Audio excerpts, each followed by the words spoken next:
4 years ago, my wife and I packed our entire apartment into 2 shipping containers and moved to Sweden. We were convinced by the promise of work-life balance, generous parental leave, and a welfare system that supposedly catches you whenever you fall. What nobody told us was how dark November can really feel, or how long you might wait for a preschool place in the neighborhood you actually want. Sweden is not the Nordic utopia you see in Instagram posts.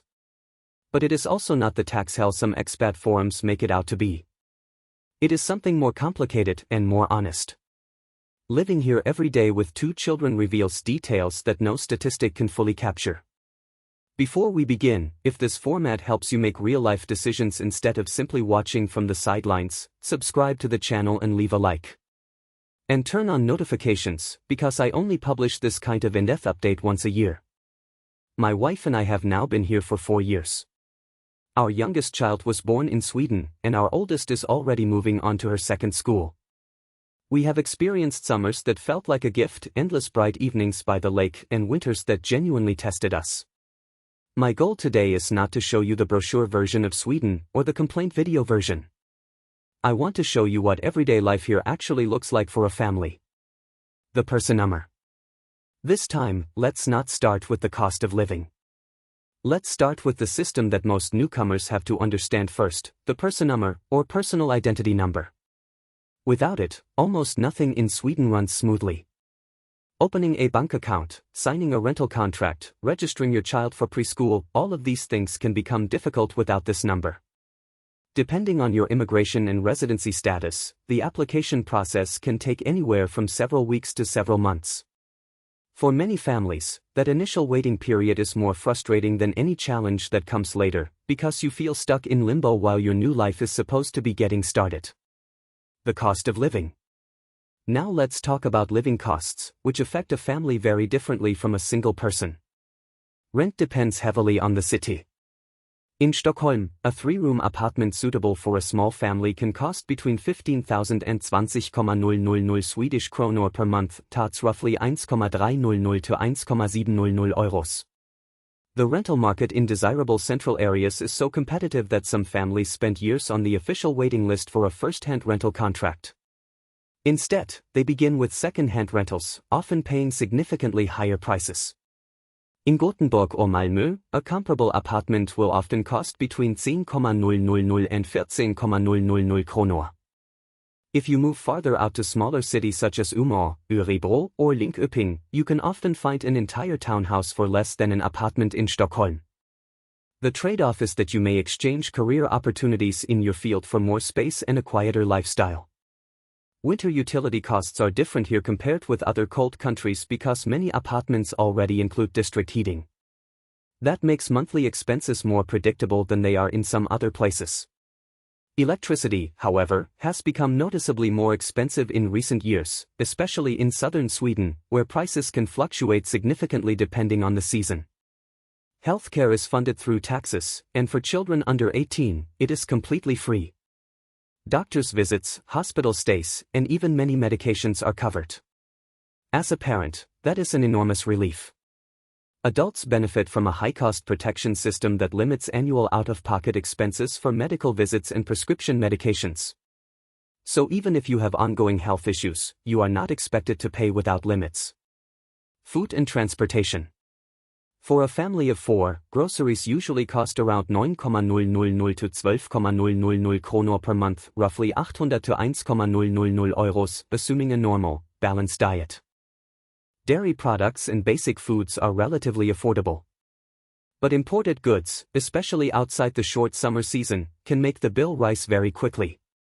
Transportation depends heavily on where you live. In Stockholm, Gothenburg, and Malmö, public transportation combined with cycling can genuinely replace a car for many families. Compared with life in many other countries, that makes a major financial and psychological difference. Once you move to a suburb or a rural area, however, a car becomes almost essential.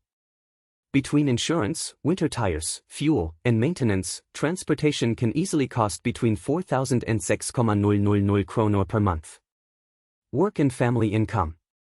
The average salary varies by industry and region, but it is generally somewhere between 33,000 and 38,000 kronor gross per month. Families who manage to live comfortably here almost always rely on two incomes. They are also supported by one of the most generous parental leave systems in the world, 480 days of leave per child, which can be divided between both parents. Even so, the recognition of foreign qualifications can be a slow process. You regularly meet highly trained professionals who initially work outside their field while their education and credentials are being evaluated. Let's pause for a moment. If you currently live in Sweden with your family, tell us in the comments what surprised you the most, whether positively or negatively. Those honest experiences can help other families far more than any number I mention in this video. Housing with children. Everyday life with children brings its own particular challenges. Outside the major cities, a large share of the housing stock consists of older wooden houses. These homes can be beautiful, but you also have to maintain them against the cold. That may involve arranging chimney cleaning, monitoring snow accumulation on the roof, and dealing with all the practical responsibilities that come with an older property. Preschool, known as förskola, is legally guaranteed and heavily subsidized. Many families pay less than €200 per month per child, which is one of the main reasons they decided to move here in the first place. But getting a place at the specific preschool you want, in the neighborhood you want, can still involve a long wait. The compromise between location and availability exists here just as it does everywhere else. If you live close to a highly regarded school, you will usually pay a premium. If you move farther away, you may gain a garden and more peace and quiet but lose time commuting. Safety and the winter darkness. For the most part, safety is not something we think about constantly in everyday life. At the same time, the conversation around gang crime in certain neighborhoods of Sweden's larger cities has changed noticeably in recent years. Before moving to a particular area, you should research its current situation rather than relying only on Sweden's general reputation as a safe country. The real daily test is not the cold. It is the darkness. In Stockholm, the sun sets at around 2:30 in the afternoon in December. Those months require a kind of mental preparation that nobody warned us about. Vitamin D supplements, proper light therapy lamps, and deliberately planning activities for the darker weekends can all make a difference. You cannot simply hope that the season will become easier on its own. Building a community. When it comes to community, we also need to be honest. Swedes are generally polite, organized, and considerate. But for most newcomers, building deep friendships with Swedish people takes much longer than expected. There is even a specific word used in expat circles to describe this initial social distance. Many families eventually find their closest circle among other international families through preschool, language classes, or parents' groups. That is a completely valid form of community. It is not less valuable than the one you left behind, it is simply built in a different way. Is Sweden worth it? So where does all of this leave a family trying to weigh everything up? The quality of life is genuinely strong in several very concrete ways: subsidized childcare, affordable healthcare, generous parental leave, a sense of safety, and nature right on your doorstep, even in the largest cities. But all of that comes with high taxes, which you need to include in your budget from the very beginning. It also comes with a housing market that demands patience, and with a level of winter darkness that tests your resilience every year. Neither the perfect version nor the pessimistic version tells the full truth. The reality depends on your city, your income, and how your family handles its first real Swedish winter. If this video gave you a more realistic picture of life in Sweden, leave a thumbs up. It helps other families who are facing exactly the same decision.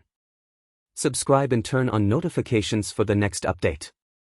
And tell us in the comments, what is the real reason you have stayed in Sweden or the real reason you are still hesitating?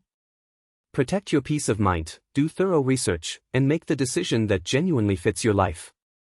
I'll see you in the next video.